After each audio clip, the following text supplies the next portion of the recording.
following is intended only for mature audiences. Open your ears and lube up your butthole. It's time for the What Do We Call It podcast. Now, here's your host. It's Jmann.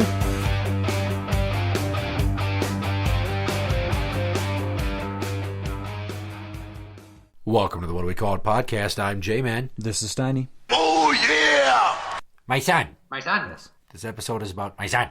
My son. So I'm drying him off when he's in the bathtub there. I pull the plug, the water goes down, I dry him off. Yep. He's standing there naked. He makes a random comment about his winnow, like he always does. And then I'm like, dude, you can't be talking about your whoa. I notice that his junk is slightly off kilter. I don't mean his dick is hanging to one side. I mean all of the area is slightly offset. Really? Yeah, I'm like, what the fuck is going on there? And I poke at it in his mons pubis area. Yeah. Above his winnow. The fat pad. Yeah. And I'm like, does that hurt? He's like, no. I'm like, well, that's weird. It's kind of bulgy. And I feel on it. Why the fuck does that feel like McRib meat? Excuse me, bitch? Yeah, that was my first thought, is McRib meat. Okay. And, you know, I said something to the wife, and she's like, well, I don't know. So I dressed him. He went to bed. And then the next morning I checked it again. Gone. Yeah, you're making a confused face. Yeah, I yeah. also was doing that sideways puppy dog. Did you, so just when I see that kind of stuff, I Google it. Yeah. Okay. Yeah. So fast forward to about 2 weeks later. Sure. I notice it again. Okay. I feel it again. I'm like, McRib meat. What the fuck? Right after a bath? Well, he's standing there drying off. Okay. And now I'm like, I got to call her. I call her. I tell her. She's like, well, what do you mean? I explain it. She's like, weird. Well, I'm going to be there in a little bit. So, 'cause she was coming to pick him up. She gets there. She sees it. And he's like weirded out that we're like so 'cause you're interested. making a thing about it. Yeah. And she's like, just don't make a thing about it. I'm like, how could I not fucking make a thing out of it? I have to ask him if he's in pain and shit. No pain Yeah. at all. Okay. Now, her sister is married to a nurse anesthetist. He knows things. Now, I was like, I got a bad feeling that's a fucking hernia, dude. But at the same time, looking at his sack, we couldn't see his balls. I'm like, did his balls go back up in his body? Is that a thing? Can your testicles reascend partially? So she's on the phone with brother-in-law, and he's like, just keep your eye on that for a little bit. When they're his age, like the body's still settling, and maybe just the position he's in pulls on the tubes, and they go up a little bit. And it's Okay. just like, Okay. Jesus Christ. Being I in the have to- bathtub, maybe sit in a certain way, things relax, other things retract. Okay. Well, I'm having to fucking manipulate my son's sack, and I don't want to have to touch his wiener at all or anything. But just to feel where his balls are. Right? Yeah. The two pebbles. Now he starts going for it too. He's like, Mom, I caught my ball. I'm like, wait, no, dude, there's supposed to be two balls. He's like, well, I think there is. I think I caught my other ball. So we Okay. got my brother-in-law saying, just monitor it. It'll probably just, fix itself. It'll just come back down. Just give it some time. A week goes by. It does not go away again. Sure. And we're like, fuck this. He needs to go to the doctor. Yeah. Still not in any pain or discomfort when he does anything? Not complaining of anything? Like when he gets up, plays? No, Huh. nothing. I don't understand it. Sure. And it's like he hasn't been powerlifting that I'm aware of. Yeah. He's You haven't not- gotten him on that regimen yet? Yeah, no, he's not like going to a CrossFit gym on the side and not telling us. Sure. And we go to the doctor, who it's all the way in fucking Egan, because his It's gotta be on doctor the other side of the moved. cities. Yeah. I take a half day of work just to go there. We get in there and the doctor comes in. He's talking to the boy. And the boy, apparently we've taught him well, didn't want to show the doctor. Didn't want him to see his wiener. He's like, no, you can't see my winnow. I don't want him to see it. And we have to sit there. And the doctor is my first time meeting him. He has dealt with our 6-year-old and the boy, and I've never met him. Okay. I just know him as Dr. Jason. I couldn't tell you his last name. Maybe it's Jason. No, his first name is Jason. Okay. So Dr. Jason has to have a talk with him like, no, it's okay, buddy, because, like, it's my job to check on that to make sure everything is okay. And mom and dad are here to make sure that nothing bad happens. And they know that it's my job to check that. So after some fucking coaxing, he finally like pulls his pants down. And he's just sitting there. I'm like, don't pop a boner, don't pop a boner, don't pop a boner. Because that'd be really an opportune time for him to get hard. I'm sure the doctor would understand. Yeah, but it's At like, that then you age, start to it's- wonder, it's like, was he just like people staring at it? Does that get him off? Like, he's a fucking weird kid. He once ran out of the bathroom and almost gave one of his sisters a flying squirrel. Tried to give her a diving teabag. And then that's the same day where he's like, do you see my winner? Do you want to kiss it? And I was like, you never talk like that again. That's your fucking sister, weirdo. We don't live in Kentucky. Knock it off, you perv. So anyways, Dr. Jason, he looks at it for about 5 seconds. He touches it for 2 seconds. He goes, yeah, that's totally a hernia. I'm just like, fuck. Because here's the thing. I had a hernia. Yep. This is inguinal for him. Mine was inguinal. Wasn't yours due to lifting, though? Mine was due to my own stupid negligence of teetering on the rail of the crib to give my oldest daughter, when she was a baby, a goodnight kiss when she's sleeping, because I had lowered the crib. I couldn't just like kiss my hand and put on her forehead.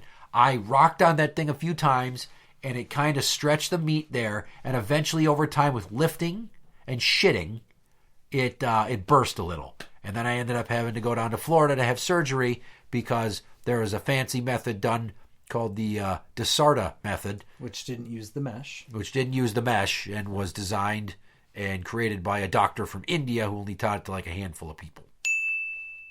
So now we know the boy's got to have surgery. I remember how much pain I was in. Yeah. Because I did not take any painkillers. I only had ibuprofen. I didn't want any opioids in my body. Yeah, they're not good. Because people get hooked for stupid ass reasons. I didn't want to end up a cautionary tale. You know? It doesn't take much to also have withdrawal effects. I never really liked them when I got prescribed when I had my breaks. Yeah. And the second time when I took it with my wrist, I took it for like a week just because I thought, well, maybe I'll give it a try. Maybe it'll actually work for me. When I stopped taking it, I had twitchy leg syndrome. I couldn't sleep at night. Oh, it was terrible. I'd never want anything to do with that shit again. Just because of the withdrawals and yeah. You didn't find yourself like outside taking out the garbage and your neighbor says hi, like, man, you got any Oxycontin? I'll suck your dick. No. Actually, there was never any craving for it. Dick or Oxy? Both, actually. That you ask. But no, it just never had that draw to me. Like it's so strange because there's some people where it's like the greatest thing for them, and for me, it just kind of made me even sick and drowsy, and I just didn't like it. Well, they gave me like pain meds during surgery, but nothing thereafter. The doctor's like, "Are you sure?" I'm like, "Dude, I'm going no opioids." He's like, "All right." So it's like, well, shit, I might have to give opioid-based pain meds to my fucking 4-year-old. He's 4 years old. I don't want him, like freaking out and having withdrawals because he doesn't know how to explain what he's feeling. But more importantly, all the pain you have when you have a hernia repaired from being cut down there. He's 4 years old. Right. He doesn't sit still to save his life. Yeah. They recently said, we think he has ADD. And I'm like, he's 4 years old. They all have ADD. True. Very true, actually. And now he's going to fucking therapy for ADD. Retarded. So anyways, I'm nervous because I don't know how well he's going to heal. Yeah. Can't put a cone on a kid like you do a pet or something like that. Well, I mean, I don't think he's going to lick at it. But what I meant is, like, what kind of barrier do you have to prevent him from hurting himself again? Duct tape his fucking wrists together his and legs, blindfold him and say, if you touch it, I'm slapping you. Yeah. Treat it like a fucking hostage situation. Thinking they might come in and say something about that. Yeah. So now we're walking to the scheduler. And the doctor, he feels bad because he just saw him a few months earlier for his 4-year checkup. He's like, I don't know how I missed that. I'm sorry, you guys. And I'm like, it just is recent, man. You don't have to feel bad. And he's just like, yeah, man, I don't know how he would have gotten that. And then a light bulb went off in my head. I'm like, wait a minute. This kid fucking strains to piss and shit. I had to keep scolding him. I'm like, quit pushing out your pee. Because you know how you can hear a kid pee way too hard? Oh, yeah. And you're like, dude, you're squeezing out your pee. Or they're like, squeeze a poop. I'm like, he probably fucking just, it slid. Because, fun fact, his mom had double hernia surgery at the same age. And it was a natural thing where there was a fucking gap in the musculature, and it slid through, and they sliced her and stuffed it back in and stitched her up. So it could be a hereditary thing. It sounds like it. Yeah. And we scheduled the surgery. There's a fucking pre-op appointment. I didn't go to that one. She did. Sure. When she gets there, the guy looks at it. He's like, yeah, okay, here's how I'll do it. We'll just cut him. We'll stitch it up. He'll be pretty good. He won't be down for too long, I don't think. He's like, but I also kind of think that he might have an umbilical hernia too. Really? I'm like, what the fuck? What? I didn't know. Okay. And I'm just thinking, I'm like, his belly button looks like our daughter's belly button. You know, his sister who's 6. Yeah. Same parents. And I'm like, I don't know about that, but what ifs. 2 weeks later, he has the surgery. And now this is December 14th. So we're getting towards Christmas. Sure. In between that pre-op consultation and surgery day, there was a birthday party at a cousin's house that he went to. And the fucking cousin felt the need to pick him up and kind of ragdoll him some.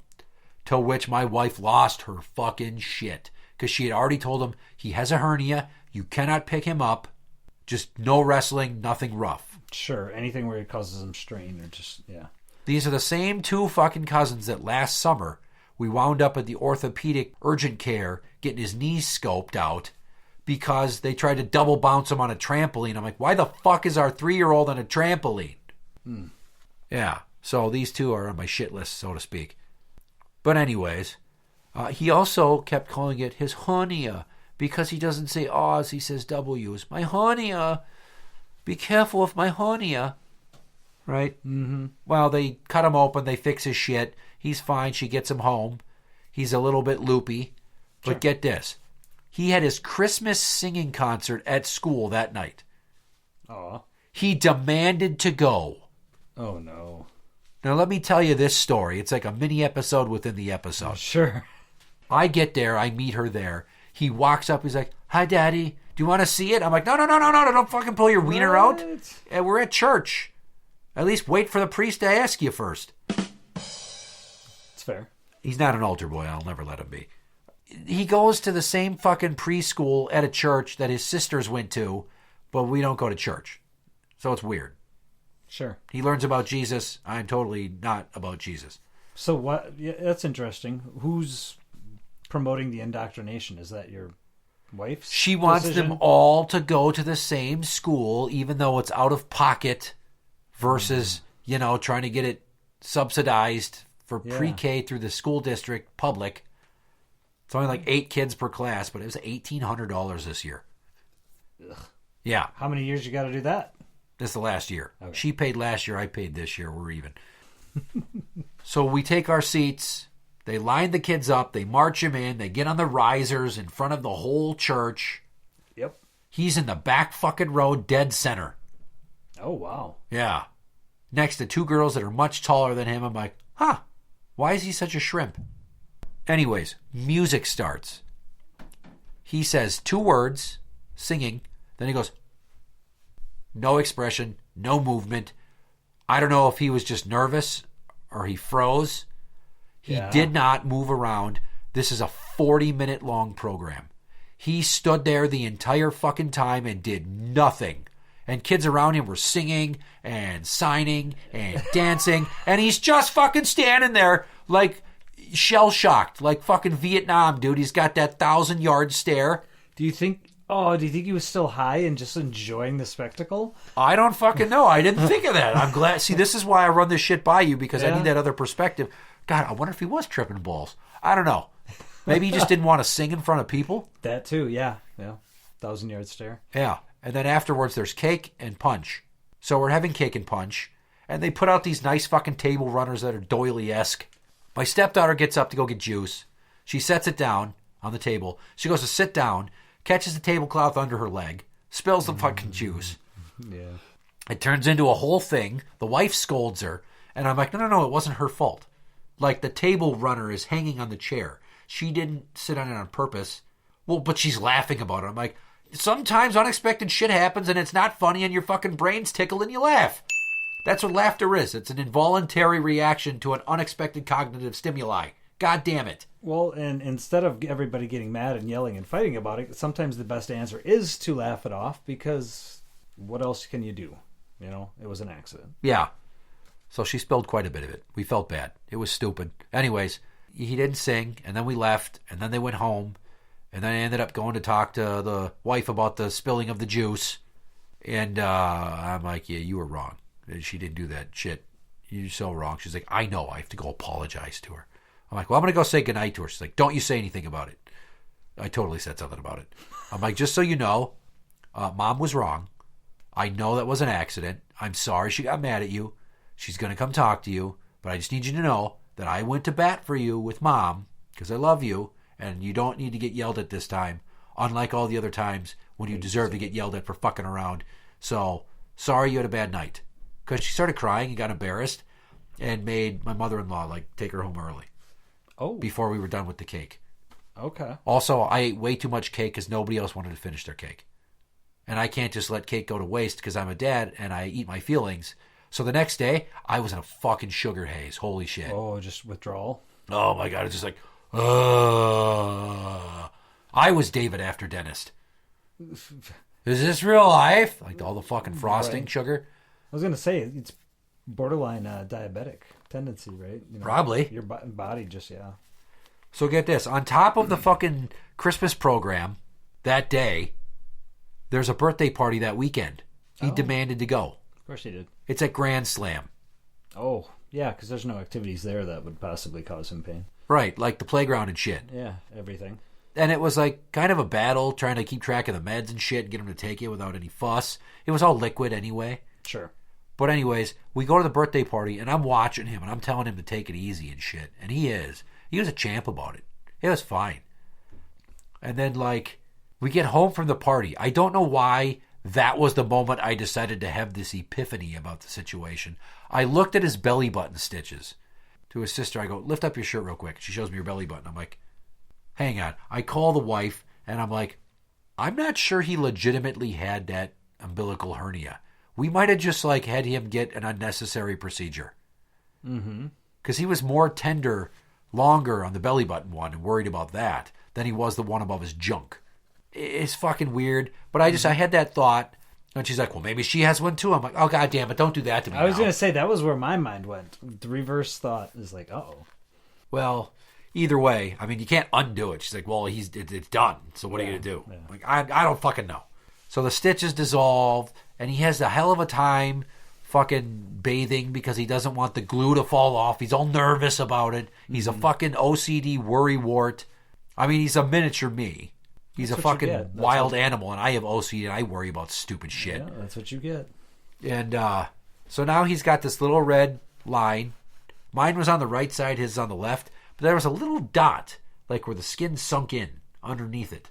Oh, really? Like somebody stabbed him with a pencil right above his dick. They don't do an orthoscope, do they? No. Oh, okay. I don't know what the fuck the deal was, but apparently... Sometimes, for the scope to get in, they need just a little hole or incision. Well, maybe they did. I don't know. But it's so tiny that I don't know how they could even got a camera in there. Unless it was a pinhole camera. But either way, the wife's like, oh, the doctor said that as he grows older, it'll just fix itself. So now we're a month removed, and this past weekend, he tells his sister, be careful with me of my hernia. I'm like, you don't fucking have a hernia anymore. They fixed the shit. You're healed now, but no wrestling. Because I want to take it super extra careful. Because I had to tell him a bunch of stuff. I'm like, are you pushing your piece? He's like, no, I stopped doing that because you told me to stop doing that so I don't get another hernia. Okay. I'm like, good. And then there's other stuff he's doing. I'm like, quit trying to push your farts out. You're going to pop a stitch. Quit doing somersaults. You're going to pop a stitch. No jumping. You have to fucking tell a 4-year-old, don't jump, don't run, don't slip on the ice because, it's winter. 4 years old. What a pain in the fucking ass. Well, hopefully by this time next year, though, he'll be strengthened up and you won't have to worry as much about that stuff. Yeah, no shit. But it's 2 of my kids in the span of 3 months end up having surgery when, the last time somebody had surgery was the Juice when she was 2 and she had trigger thumb. Oh, really? Okay. Yeah, she had to have a little incision and a tendon pulled, clipped so it would straighten out. Yeah. Back when The beast was I think her finger's dislocated. Is she screaming and crying? No. Is it purple? No. She's fine. You're not a fucking doctor. Yeah, that was the first time, huh? No, probably not, but I mean, it's a very memorable one. Yeah. So, yeah, that's the not so exciting story of my son getting a hernia over his winter. Oh. But I just wanted to stand out that just you're bathing your kids and something seems off, caught my eye, and then feeling it, and it's like, this feels like McRib meat. I knew that's going to last with me like forever. I want to be old, be like, oh, remember when you had your hernia and it felt like you had a McRib stashed in your crotch? That was his intestine. Yep, you were feeling his gut. Yeah, fun times. My son. Interact with the show on Twitter at What Do We Call It? That is at What Do We Call It? You can find us on Facebook at facebook.com/group/What Do We Call It podcast show. For the What Do We Call It podcast, I'm Jmann. This is Steiny. And that's the end.